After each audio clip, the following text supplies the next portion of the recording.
దాదాపు 3 దశాబ్దాలకు పైగా వైఎస్ కుటుంబానికి కంచుకోటగా ఉన్న పులివెందులలో ఎట్టకేలకు పసుపు జెండాను పాతారు.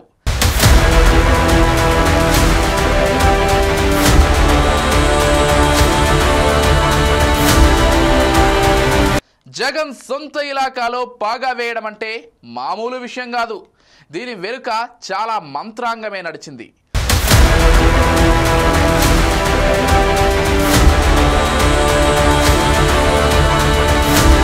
జెడ్పీటీసీ ఉప ఎన్నికల్లో తెలుగుదేశం పార్టీ సంచలన విజయం సాధించింది. అది కూడా వైఎస్ఆర్ కాంగ్రెస్ పార్టీకి డిపాజిట్ రాకుండా చేయడం.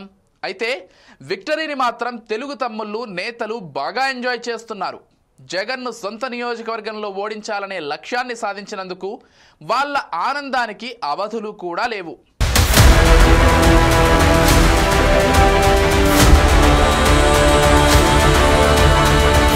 అయితే ఇది కూటమి విజయమా లేక కేవలం టీడీపీ గెలుపా అనేది ఆసక్తికర చర్చగా మారుతోంది.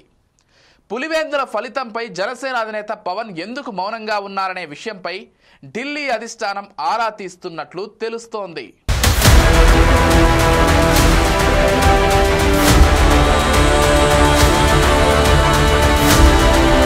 ఇకపోతే కడప జిల్లాలోని పులివెందుల, ఒంటిమిట్ట జెడ్పీటీసీ స్థానాలను టీడీపీ కైవసం చేసుకుంది. రిగ్గింగ్ జరిగిందని వైసీపీ ఆరోపిస్తున్నా అసలైన ప్రజాస్వామ్యం పులివెందులలో ఈ ఎన్నిక సమయంలోనే కనిపించిందని పసుపు పార్టీ వాదిస్తోంది.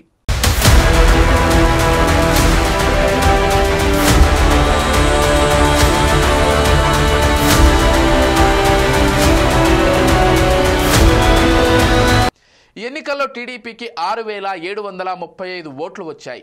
వైసీపీ అభ్యర్థి హేమంత్ రెడ్డికి కేవలం 683 ఓట్లు మాత్రమే పోలయ్యాయి. అదేవిధంగా ఒంటిమిట్ట జెడ్పీటీసీ ఎన్నికల్లోనూ టీడీపీ దూకుడు ప్రదర్శించింది. 2 చోట్ల కూటమిగా కంటే టీడీపీ సింగిల్గానే పోటీ చేసినట్లుగా కనిపిస్తోంది. ఎన్నికల షెడ్యూల్ విడుదలైన సమయం నుంచి బీజేపీ, జనసేన ఎక్కడా ప్రత్యక్షంగా జోక్యం చేసుకోలేదు.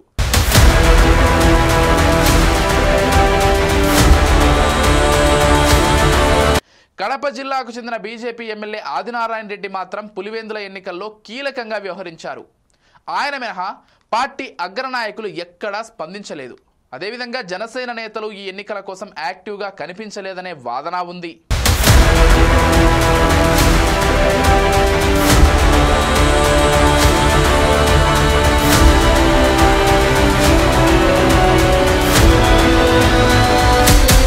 పులివెందుల, ఒంటిమిట్ట ఉప ఎన్నికల్లో పవన్తో సహా జనసేన నేతలు ఎవ్వరూ కూడా ఎక్కడా పెద్దగా కనిపించలేదు.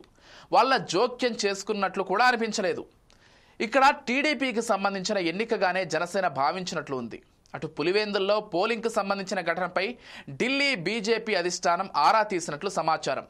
జగన్ సొంత నియోజకవర్గంలో గెలవాలనే సొంత లక్ష్యంతో తెలుగుదేశం పార్టీ పనిచేసిందనే అభిప్రాయం ఆ పార్టీ సీనియర్లలో వినిపిస్తోంది.